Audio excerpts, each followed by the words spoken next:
Hi all. Today I am here to present about retail budgeting.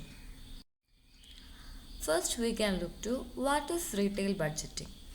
Retail budgeting involves balancing incoming funds with outgoing expenditures.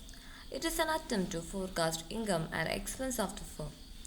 Budgeting outlines a retailer's planned expenditures for a given time based on expected performance. Operating budget consists of three budgets. Sales budget, this is simply the sales forecast. Then merchandise budget, forecast of the cost of goods sold. Then expense budget, planned expenditure for a said period. So these three budgets, sales budget, merchandise budget and expense budget, are the operating budgets. Next is capital budget. Capital expenditure is that whose benefit accrues to the business over a period of more than 1 year. It includes replacement of or addition to existing assets, modernization, installation of management information systems like ERP, that is Enterprise Resource Planning, which are necessary in the long term interest of the firm. Then the third type is cash budget, is a statement of cash inflows and outflows. So next look at the sources of cash inflows. They are sales, interest received, debts, proceeds from sales of assets, etc. Then next I listed some sources of cash outflow. They are purchase, credit provided, wages and salaries, taxes, dividends, interests, etc. Next is we are discussing about the budgeting process. So first we have to look when we start a budget, what are the preliminary budgeting decisions we have to take before making the budget. There are six preliminary decisions. First we have to plan about who develops the budget. Then what is the budgeting time frame for how much period we are calculating this budgeting. Then how often are budgets planned.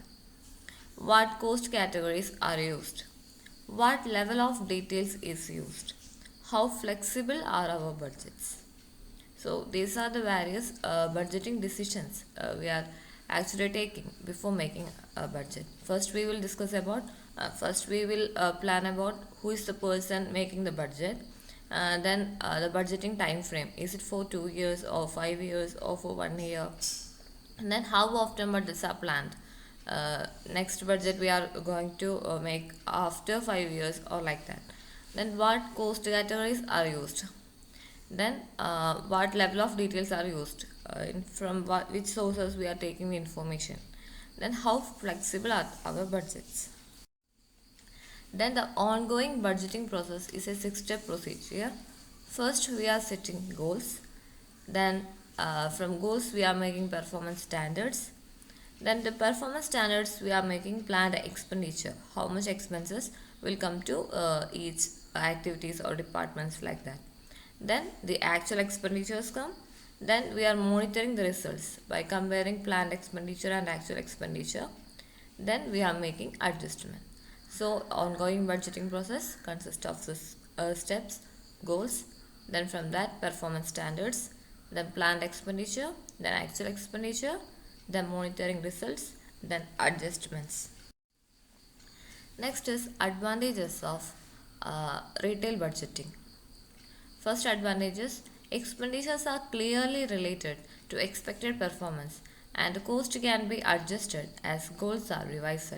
This enhances productivity. Next is resources are allocated to the right departments, product categories and so on.